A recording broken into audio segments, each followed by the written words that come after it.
કેમ છો વિદ્યાર્થી મિત્રો? આગળના લેક્ચરમાં આપણે એસ વિભાગ વિશેનો અભ્યાસ કર્યો. તત્વોનું વર્ગીકરણ તેના વિભાગના આધારે આપણે જ્યારે કરવામાં આવશે ત્યારે તેના અલગ અલગ 4 પ્રકાર પડવાના છે. તેમાં આપણે એસ વિભાગ કમ્પ્લીટ કર્યો છે. હવે આજે જે આપણે જોવાનું છે તે છે પી વિભાગ. તો પી વિભાગના તત્વો કોને કહેવામાં આવે એવો ક્વેશ્ચન પૂછે તો એનો આન્સર શું હોય? તો કે જે તત્વનો છેલ્લો ઇલેક્ટ્રોન પી કક્ષકની અંદર દાખલ થતો હોય તો તેવા તત્વોને પી વિભાગના તત્વ તરીકે ઓળખવામાં આવે છે. સાવ ઈઝી વ્યાખ્યા છે. પી વિભાગના તત્વો કોને કહેવાય? તો કે છેલ્લો ઇલેક્ટ્રોન ક્યાં આવતો હોય? પી કક્ષકની અંદર આવતો હોય તેવા જે તત્વો છે તે બધા એને પી વિભાગની અંદર મૂકેલા છે. અથવા તો એમ પણ કહી શકાય કે પી વિભાગ છે એ કયા સમૂહથી કયા સમૂહ વચ્ચે આવે છે? તો આપણને ખબર છે કે પી વિભાગ છે એ આવર્ત કોષ્ટકમાં જમણી બાજુ આવે છે. પહેલો અને બીજો સમૂહ છે એ એસ વિભાગમાં આવે. પછી ત્રીજા સમૂહથી 12મો સમૂહ આવે તે બધાય ડી વિભાગની અંદર આવે.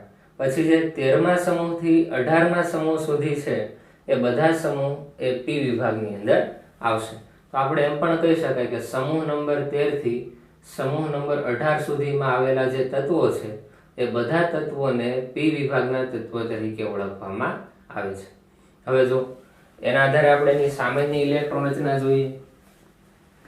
આ પહેલો પોઈન્ટ શું થઈ ગયો? જે તત્વનો છેલ્લો ઇલેક્ટ્રોન પી કક્ષકમાં દાખલ થાય તે બધા પી વિભાગના તત્વો છે.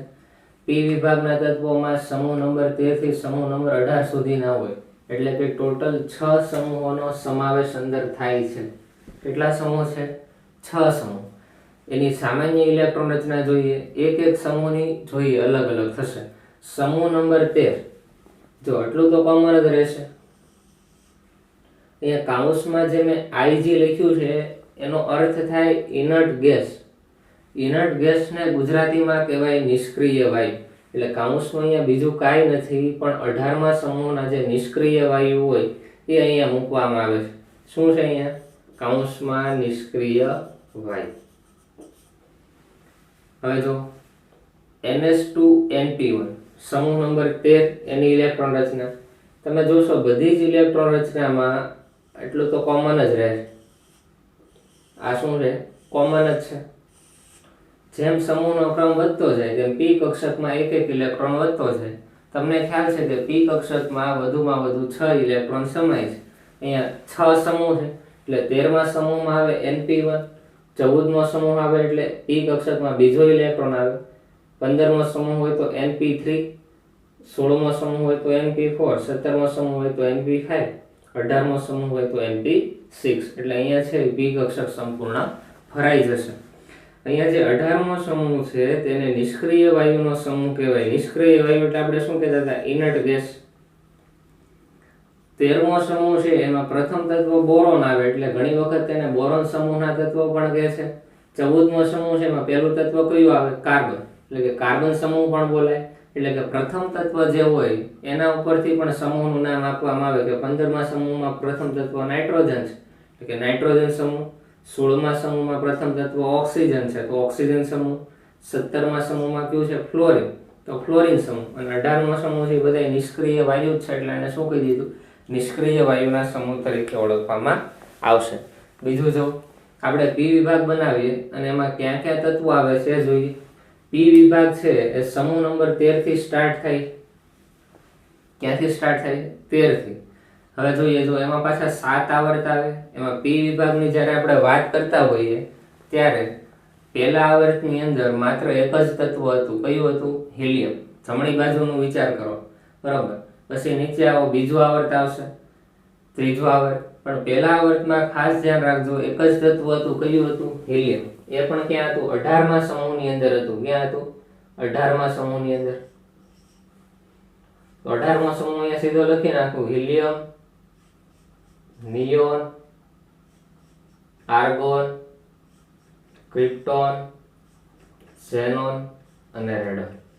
18મો સમૂહ થઈ ગયો. હવે 17મા સમૂહની વાત કરીએ. આપણે આગળ આવીએ જો આ કયો સમૂહ થઈ ગયો?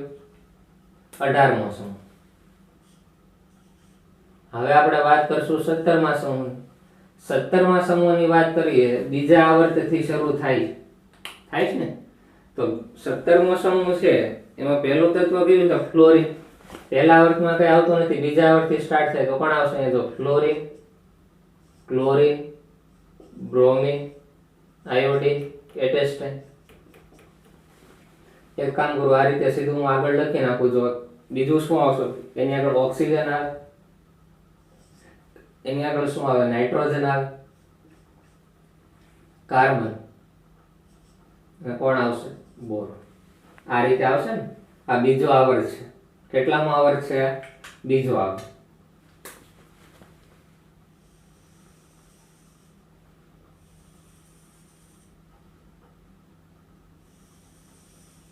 તમને આવર્ત કોષ્ટક યાદ હોવું જોઈએ.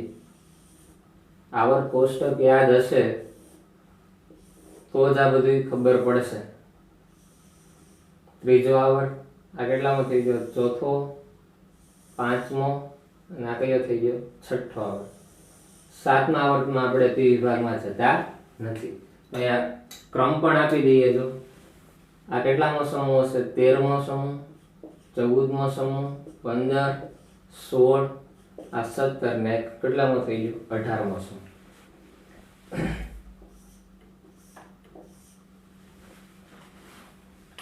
શું આવશે? આપને શોર્ટકટ કી યાદ હશે કે બેંગન, આલુ, ગાજર, ઈન, થેલા, કહે સીતાજી સુનો પ્રભુ, નાના પાટેકર, ऐश्वर्या, सब बिंदास, ओल्ड स्टाइल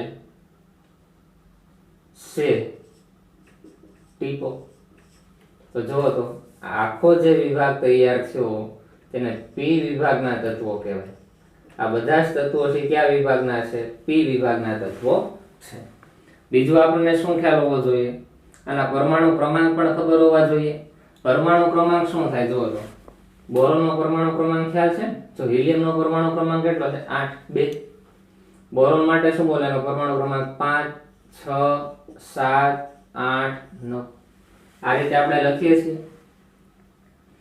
હવે આગળ વધીએ. જો અહીંયા શું આવશે? 10.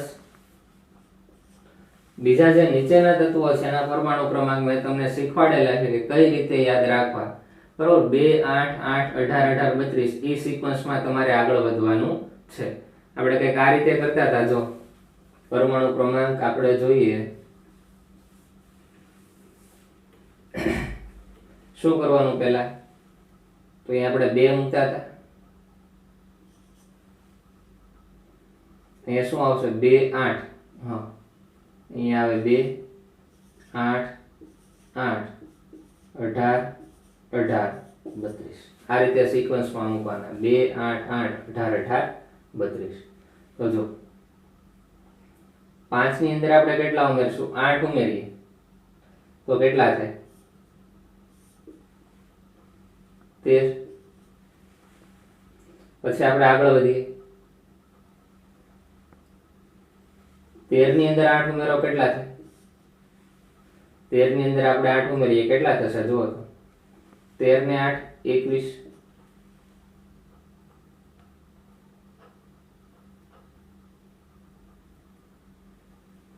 અહીંયા સિક્વન્સ આખી ઉપર આવશે. 82 ઉપર જાય, 8, 8 એ રીતે આવશે ને તો થશે, નકર નહીં થાય. જો પરમાણુ ક્રમાંક આને આપણે ઉપર લઈ લઈએ છીએ. 2 છે એની જગ્યાએ 8 આવશે. તમારે હજી ભણવાનું આવશે મેજિક સંખ્યામાં. 8, 8, 18, 18 અને 32 આ રીતે મૂકવાના છે. બરોબર? હવે જો આમાં 8 ઉમેરો કેટલા થાય? 13. 13 પ્લસ 18 કેટલા થાય? જો 13 પ્લસ 18 11, 31. આનો પરમાણુ ક્રમાંક કેટલો આવશે? 31. 32, 33, 34, 35, 36. આનો પરમાણુ ક્રમાંક કેટલો થાય? 36. એવી રીતે જો 31 માં 18 ઉમેરો કેટલા થાય? 8 ને 1, 9, 3 ને 1, 4, 49. 49, 50, 51, 52, 53, 54. જેનો 54 હોય એમાં 32 ઉમેરો શું આવે? 81. આનો પરમાણુ ક્રમાંક કેટલો થાય? 81. 82, 83, 84, 85, 86. બરોબર? આ રીતે તમારે તમારે આવશે ભણવામાં કે આ સંખ્યા કઈ રીતે મૂકવી, એને આપણે મેજિક સંખ્યા તરીકે ઓળખીએ છીએ. આપણે પહેલા સમૂહ માટે અને 18મા સમૂહ માટે યાદ રાખી હતી. પહેલા સમૂહ માટે આપણે શું લખ્યું હતું તો કે હાઇડ્રોજનની નીચે આપણે લખ્યું હતું 2 8 8 18 18 32. 18મા સમૂહમાં આપણે પહેલા આવર્તની બાજુમાં જ આપણે લખી નાખ્યું હતું, આની ઉપર હિલિયમની ઉપર લખ્યું હતું 2 8 8 18 18 32. એ કઈ રીતે આવે છે કે જરૂર નથી અત્યારે, પણ જ્યારે મેજિક સંખ્યા આવશે ત્યારે તમને ખ્યાલ આવશે. આપણે એક એક તત્વની ઇલેક્ટ્રોન રચના જોઈ લઈએ. જો સમૂહ 13 ના તત્વની ઇલેક્ટ્રોન રચના જોઈએ. સમૂહ 13 તો કોણ આવશે ભાઈ તો કે બોરોન. તો બોરોનની ઇલેક્ટ્રોન રચના શું થાય? તો બોરોનનો પરમાણુ ક્રમાંક આપણને મળ્યો 5. તો પહેલા આવશે નિષ્ક્રિય વાયુ. તો જો આ બોરોન છે, આ કેટલામાં આવર્તનું તત્વ છે? બીજા આવર્ત. જવાનું ક્યાં? પહેલા આવર્તનો નિષ્ક્રિય વાયુ એટલે હિલિયમ. એટલે કે નિષ્ક્રિય વાયુ આવશે હિલિયમ.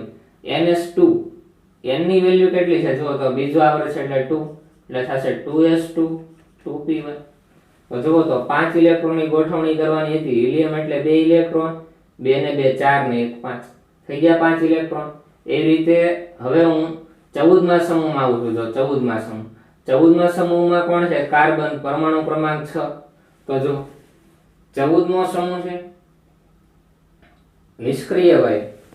14મો સમૂહ પણ આવર્ત કયો? બીજો આવર્ત એટલે કયો નિષ્ક્રિય વાયુ લખવાનો હતો? કે પહેલા આવર્તનો નિષ્ક્રિય વાયુ કોણ આવશે અહીંયા? હિલિયમ.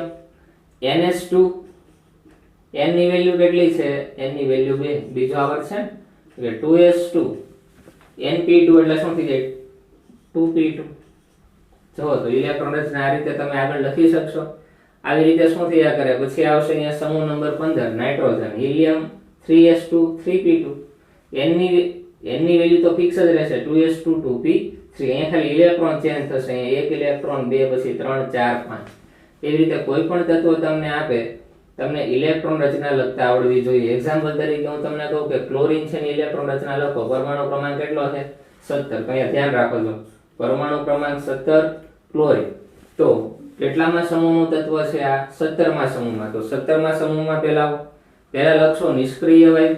તો ક્લોરીન છે એ કયા આવર્તનું તત્વ થઈ ગયું? તો કે ત્રીજા આવર્તનું. તો જવાનું ક્યાં? તો કે બીજા આવર્તના નિષ્ક્રિય વાયુમાં જવાનું. એના કરતા ઉપરના આવર્તમાં નિષ્ક્રિય વાયુ કયો? તો અહીંયા શું થશે? નિયોન. પછી આગળ વધીએ. જો NS2 n ની કિંમત કેટલી છે ક્લોરીન માટે? તો કે ત્રીજો આવર્ત છે એટલે 3 એટલે 3s2. અને NP5 n ની વેલ્યુ તો 3 જ છે એટલે શું થાય? N3p5. તો જો તો આ ઇલેક્ટ્રોન રચના કોની થઈ ગઈ? ક્લોરીનની ઇલેક્ટ્રોન રચના થઈ ગઈ. અહીંયા ખાસ ધ્યાન રાખજો, આ જે ઇલેક્ટ્રોન રચના છે આપણે માત્ર બાહ્યતમ કક્ષાની લખીએ છીએ. જેવું અહીંયાથી ચોથો આવર્ત સ્ટાર્ટ થશે, ખાસ ધ્યાન રાખજો. અહીંયા કયો આવર્ત સ્ટાર્ટ થાય? ચોથો. એટલે અહીંયા ડી વિભાગ શરૂ થઈ જાય. અહીં કયો વિભાગ સ્ટાર્ટ થઈ જવાનો થાકો? ડી વિભાગ. આ પહેલો આવર્ત, બીજો આવર્ત અને ત્રીજો આવર્ત, એમાં ક્યાંય ડી વિભાગ નથી આવતો, પણ અહીંયા ડી વિભાગના તત્વો આવે એટલે ડી વિભાગમાંથી પી વિભાગમાં જઈએ તો અહીંયા ડી કક્ષક પણ આવશે. બરાબર. પણ એ તો આપણે આગળ સમજશું કે કઈ રીતે એની ઇલેક્ટ્રોન રચના લખવી. પણ અહીંયા ધ્યાન રાખજો કે સીધા અહીંયા ન લખાય, અહીંયા ડી કક્ષક આવશે. એટલે કે આમાં ડી કક્ષકમાં પણ ઇલેક્ટ્રોન ગોઠવાયેલા હશે. અને કઈ રીતે ગોઠવાયેલા હશે તે આપણે પછી જોશું. હવે આગળ વધીએ. તેના પછીનો પોઈન્ટ શું? પી વિભાગના તત્વો છે તેમાં ધાતુ, અધાતુ અને અર્ધધાતુ એમ ત્રણેય તત્વો રહેલા હોય છે. જો એસ વિભાગમાં જ્યારે આપણે વાત કરતા હતા તો માત્ર ધાતુ તત્વો હતા.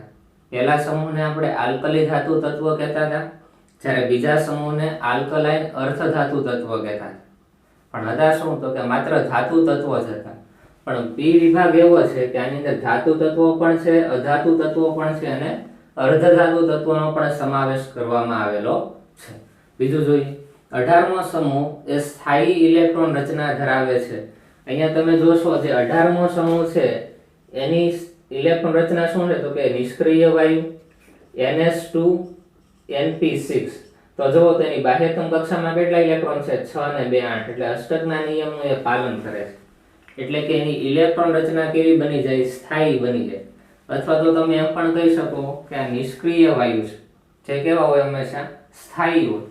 તે કોઈ અન્ય તત્વો સાથે પ્રક્રિયા આપતા નથી, એટલે કેવા છે? સ્થાયી સમૂહ તરીકે પણ ઓળખવામાં આવશે. પી વિભાગની અંદર ટોટલ 30 તત્વો છે.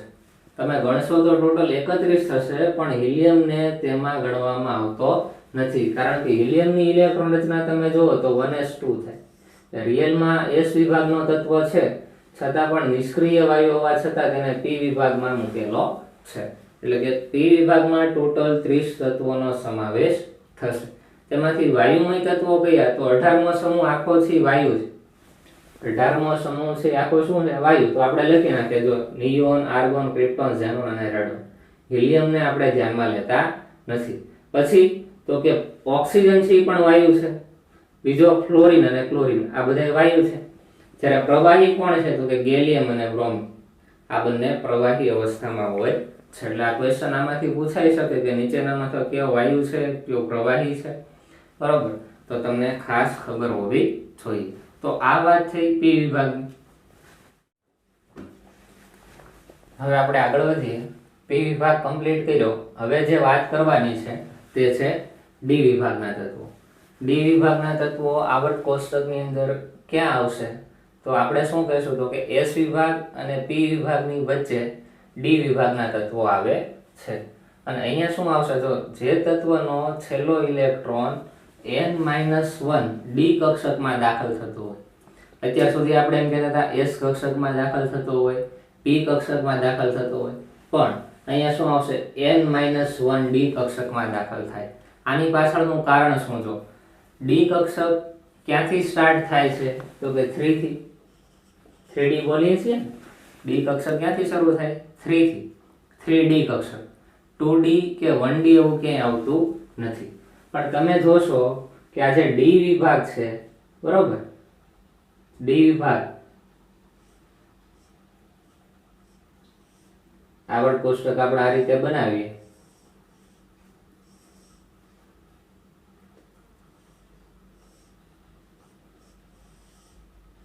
આ કયો વિભાગ છે? s, આ p અને આ d.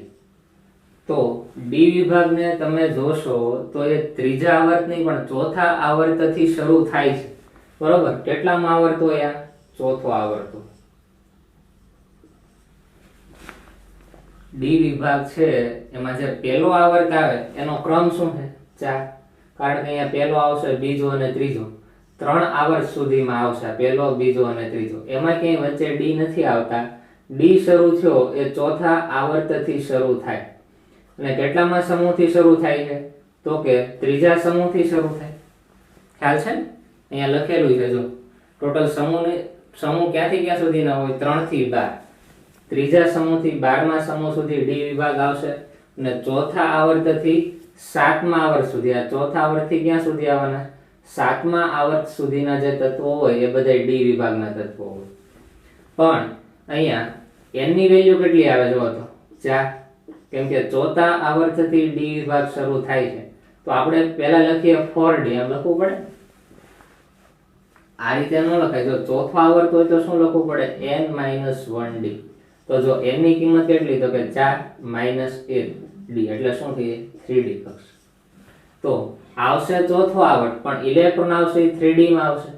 એવી જ રીતે આપણે આગળ વધીએ. આવશે 5મો આવર્ત, પણ ઇલેક્ટ્રોન હશે ક્યાં આવશે? 4d માં. કેમ કે જેટલામો આવર્ત હોય એમાંથી એક બાદ કરવાનો છે. એવી રીતે છઠ્ઠો આવર્ત હોય તો 5d અને 7મો આવર્ત હોય તો 6d માં ગોઠવા છે. એટલે આ ભૂલાય નહીં. એટલે એની ઇલેક્ટ્રોન રચના શું છે? જે આવર્તનો ક્રમ હોય એના કરતા એક ઓછો લખવાનો, n-1d કક્ષકમાં આવશે. તમે કોઈ દિવસ અહીંયા ચોથો આવર્ત છે તો 4d નો લખી નાખતા સીધું, બરોબર? 4d નો આવે. 5મો આવર્ત હોય તો તમે 4d લખી શકો, કેમ કે 5મા આવર્ત માટે એની વેલ્યુ 5 છે. સૂત્ર છે n-1, એટલે કે 5 માંથી 1 એટલે 4. એટલે 4d તમે 5મા આવર્તમાં ઇલેક્ટ્રોન ગોઠવી શકો. એટલે કે પહેલો પોઈન્ટ શું થઈ ગયો? જે તત્વનો છેલ્લો ઇલેક્ટ્રોન n-1d કક્ષકમાં દાખલ થતો હોય તેવા તત્વોને d વિભાગના તત્વો તરીકે ઓળખવામાં આવે છે. પછી આપણે આગળ વધીએ. તે s અને p વિભાગની વચ્ચે આવેલો છે. એ તો તમને ખ્યાલ છે. જો આ સાઈડ આવશે s વિભાગ આવશે, આ સાઈડ આવશે p, વચ્ચે કયો આવે? d વિભાગ આવશે. સામાન્ય ઇલેક્ટ્રોન રચના આપી દીધી છે. નિષ્ક્રિય વાયુ અહીંયા લખવું પડશે. જો n-1, પહેલા આપણે n જ લખતા હતા, પણ અહીંયા શું? તો કે ચોથો આવર્ત આવે અને 3d કક્ષકમાં ઇલેક્ટ્રોન આવે. એટલે કે અહીંયા સેટ નો થાય. એટલે કે ચોથો આવર્ત હોય એમાં 3d લખવું પડે, એટલે n-1 લખવું પડે. ડી કક્ષકમાં 1 થી 10 સુધી ઇલેક્ટ્રોન સમાઈ શકે અને ns 1 અથવા 2 ઇલેક્ટ્રોન હશે. એક ઇલેક્ટ્રોન હોય અથવા તો 2 ઇલેક્ટ્રોન હોઈ શકે. બરોબર, 1 ઇલેક્ટ્રોન સમાય, 2, 3, 4 એવી રીતે 10 ઇલેક્ટ્રોન સમાઈ શકશે. આ એની સામાન્ય ઇલેક્ટ્રોન રચના છે. તેને સંક્રાંતિ તત્વો પણ કહે છે. જો આ છે એક પ્રકારનું માધ્યમ છે કે S થી P તરફ જવું હોય તો D વચ્ચે આવે તો આ બધા તત્વો છે ને સંક્રાંતિ તત્વો તરીકે પણ ઓળખવામાં આવશે. હવે જો D વિભાગમાં ટોટલ 40 તત્વો છે, તેમાંથી 26 તત્વો છે સંક્રાંતિ તત્વો છે. કેટલા? 26 તત્વો એ સંક્રાંતિ તત્વો છે. જ્યારે 4 તત્વો એવા છે, કયા? તો કે 12મા સમૂહના. અહીંયા જે 4 તત્વો આવશે તેને સંક્રાંતિ તત્વો તરીકે ઓળખવામાં આવતા નથી. એટલે શું લખ્યું? સમૂહ 12 ના તત્વો ઝિંક, કેડમિયમ, મર્ક્યુરી. આ યુયુબી શું છે? તો કે 100 કરતા વધારે પરમાણુ ક્રમાંક હોય ત્યારે IUPAC આપેલું નામ છે. આ બધા જે તત્વો છે તે ડી વિભાગના તો છે, પરંતુ સંક્રાંતિ તત્વ નથી. શા માટે નથી આપણે પછી જોશું. આ સામાન્ય માહિતી આપણે લેવાની છે. બધા જ તત્વો ધાતુ તત્વો છે જે ઊંચા ગલન બિંદુ ધરાવે છે. અહીંયા જેટલા તત્વો તમને જોવા મળશે બધા કેવા છે? ધાતુ તત્વો છે. બરોબર, S વિભાગમાં કેવા હતા? તો કે આમાં ધાતુ, આલ્કલી ધાતુ અને આલ્કલાઇન અર્ધ ધાતુ તત્વો. આમાં ધાતુ તત્વો, આમાં ધાતુ, અધાતુ અને અર્ધ ધાતુ એમ ત્રણેય પ્રકારના તત્વોનો સમાવેશ થશે. બધા જ તત્વો ધાતુ હોવાથી ઊંચા ગલન બિંદુ હોય છે. અલગ અલગ ઓક્સિડેશન અવસ્થા ધરાવે છે. જો ઓક્સિડેશન અવસ્થા એટલે શું કે અલગ અલગ એક જ તત્વ હશે એ અલગ અલગ રીતે ઇલેક્ટ્રોન દાન કરવાની વૃત્તિ ધરાવતા હોય. એક્ઝામ્પલ તરીકે મેંગેનીઝ, જો +2 એટલે 2 ઇલેક્ટ્રોન દાન કરી શકે, એનો ઓક્સિડેશન આંક કેટલો થઈ ગયો? +2. 3 ઇલેક્ટ્રોન દાન કરી શકે, તેનો ઓક્સિડેશન આંક કેટલો થાય? +3. એ રીતે 4, 5, 6 અને 7 એમ અલગ અલગ ઇલેક્ટ્રોનો દાન કરી શકે. જો જ્યારે S વિભાગમાં તમે પહેલા સમૂહની વાત કરો ને, માત્ર +1 ઓક્સિડેશન આંક જ ધરાવે, એક જ ઇલેક્ટ્રોનનું દાન કરે. બીજો સમૂહ હોય એ 2 ઇલેક્ટ્રોનનું દાન કરે. અહીંયા તો શું થાય છે? જો બદલાયા કરે છે. એ ખાસ ધ્યાન રાખવું. ઉષ્મા અને વિદ્યુતના કેવા હોય? વાહકો. અને અલગ અલગ રંગના જોવા મળે છે અને સારા ઉદ્દીપક છે. ડી વિભાગના તત્વો તમે જોશો, ઓર્ગેનિક કેમિસ્ટ્રી જ્યારે આપણે ભણશું ત્યારે ઉદ્દીપકનો ઉપયોગ આવશે. ત્યારે મોસ્ટ ઓફલી જે ઉદ્દીપક હશે કેમાંથી બનેલા હશે? ડી વિભાગના તત્વોમાંથી બનેલા હશે. અને તે રંગીન પ્રકારના પણ હોય. આ બધા તત્વો કેવા હોય? અલગ અલગ પ્રકારના રંગીન હોય. તો આ વાત થઈ ડી વિભાગના તત્વો. હવે આપણે આગળ વધીએ. છેલ્લો વિભાગ જોઈએ, F વિભાગના તત્વો. F વિભાગના તત્વો કોને કહેવાય? તો કે F વિભાગના તત્વો કે જેમાં છેલ્લો ઇલેક્ટ્રોન n-2 F કક્ષકની અંદર આવતો હોય તેવા તત્વોને F વિભાગના તત્વ તરીકે ઓળખવામાં આવશે. કારણ કે F છે તે ક્યાંથી શરૂ થાય છે? જુઓ તો કે છઠ્ઠા આવર્તથી શરૂ થાય છે. એટલે કે 4F પહેલા આવે. કયો આવશે? 4F. પછી કોણ આવે? 5F. પછી આગળ વધે. એની પહેલા કોઈ F કક્ષક આવતી નથી. તો 4F કક્ષક છે, F કક્ષક આવે છે ક્યાંથી? તો કે છઠ્ઠા આવર્તથી આવે છે. તો આપણે 6F એમ ન લખી શકાય. તો આમાંથી એને શું કર્યા? 2 બાદ કરી નાખ્યા. એટલે કે આ n ની વેલ્યુ જે હોય એમાંથી 2 બાદ કરો અને એમાં જે F કક્ષક હોય એ કઈ થઈ ગઈ? 4F. એવી રીતે 7F હોય તો શું થઈ જાય? 5F. એટલે અહીંયા શું લખ્યું? અને n-2F કક્ષકમાં દાખલ થતા હોય. સમૂહ કેટલામાં આવશે? ત્રીજો. F વિભાગના તત્વો એ ત્રીજા સમૂહમાં આવેલા હોય. યાદ કરો, જો n બરાબર છઠ્ઠું આવર્ત અને ત્રીજો સમૂહ લેન્થેનમ આવે અને n બરાબર 7 એક્ટિનિયમ આવે. આની પછીના જે 14 તત્વો આવશે અને લેન્થેનાઇડ અને આની પછીના જે 14 તત્વો આવે એને એક્ટિનાઇડ તત્વો કહેતા. બરોબર, એટલે આવર્ત કેટલો હોય? છઠ્ઠો અને સાતમો. અને સમૂહ કેટલામો હોય? ત્રીજા સમૂહની અંદર આ તત્વો આવવાના છે. એક વિભાગથી 2 શ્રેણીમાં હોય. એક છઠ્ઠો આવર્ત છે અને સાતમો આવર્ત છે. તો છઠ્ઠો આવર્ત માટે શું લખાય? તો કે 6 માંથી 2 જાય એટલે 4F. અહીંયા શું થાય? 7 માંથી 2 એટલે 5F. એટલે 2 શ્રેણી મળે, 4F શ્રેણી અને 5F શ્રેણી. 4F શ્રેણી છે તેને લેન્થેનાઇડ શ્રેણી બોલાય અને 5F શ્રેણી છે તેને એક્ટિનાઇડ શ્રેણી તરીકે ઓળખવામાં આવશે. બરોબર, આ જે લેન્થેનાઇડ છે 4F શ્રેણીના, આ છે બધા 5F શ્રેણીના હોય. આવર્ત કોષ્ટકમાં નીચેના ભાગે આવેલા હોય છે. આવર્ત કોષ્ટકમાં તમે જુઓ નીચેના ભાગે આ રીતે આમ દોરેલું હશે. નીચે જે હશે એને શું કહેવાય? F વિભાગના તત્વો કહેવાય. આમાં પણ 14 તત્વો હશે, આમાં પણ 14 તત્વો હશે. સામાન્ય ઇલેક્ટ્રોન રચના શું થાય? જો આગળ આવતું હતું n માઇનસ છે, અહીંયા શું આવે? n-2 0 થી 14 સુધી ઇલેક્ટ્રોન સમાઈ શકે. n-1d 0 થી 10 સુધી ઇલેક્ટ્રોન સમાય ns2. આ રીતની એની સામાન્ય ઇલેક્ટ્રોન રચના છે. લેન્થેનાઇડ તત્વો પરમાણુ ક્રમાંક 58 થી 71 સુધી આવે. ટોટલ કેટલા તત્વો થશે? 14 તત્વો. અને એક્ટિનાઇડમાં ક્યાંથી ક્યાં સુધીના આવે? 90 થી 103. અહીંયા પણ કેટલા થશે? 14 તત્વો થશે. સામાન્ય એની લાક્ષણિકતા જોઈ લઈએ તો કુદરતમાં લેન્થેનાઇડ એ ખૂબ જ ઓછા પ્રમાણમાં મળે છે, માટે તેને કેવા કહીએ છીએ? વિરલ તત્વો તરીકે ઓળખવામાં આવે. અને એની નીચેની જે શ્રેણી છે એને આપણે એક્ટિનાઇડ શ્રેણી કહીએ છીએ. તે બધા જ રેડિયો સક્રિય તત્વો છે. રેડિયો સક્રિય તત્વો એટલે શું? કે આપમેળે તેનામાંથી આલ્ફા, બીટા અને ગામા કિરણોનું ઉત્સર્જન થતું હોય એ બધા રેડિયો એક્ટિવ અથવા તો રેડિયો સક્રિય તત્વો તરીકે બોલવામાં આવશે. તો આ વાત થઈ F વિભાગના તત્વો. તો આપણે તત્વોનું વર્ગીકરણ વિભાગના આધારે કર્યું કે S વિભાગ, P વિભાગ, D વિભાગ અને F વિભાગ. તો આ સામાન્ય તમને માહિતી મળી જશે કે તત્વોની ગોઠવણી કયા વિભાગમાં થાય છે, કયા આવર્તમાં થાય છે. થોડીક તમને આના વિશે માહિતી ક્લિયર થતી જશે. ધીરે ધીરે જેમ આપણે આગળ વધતા જશું એટલે વધારે આવર્ત કોષ્ટક તમને ક્લિયર થતું થશે. આપણે એક એક સમૂહ, એક એક વિભાગને ડીપલી સમજવાનો છે, એ આપણે આગળ જોશું.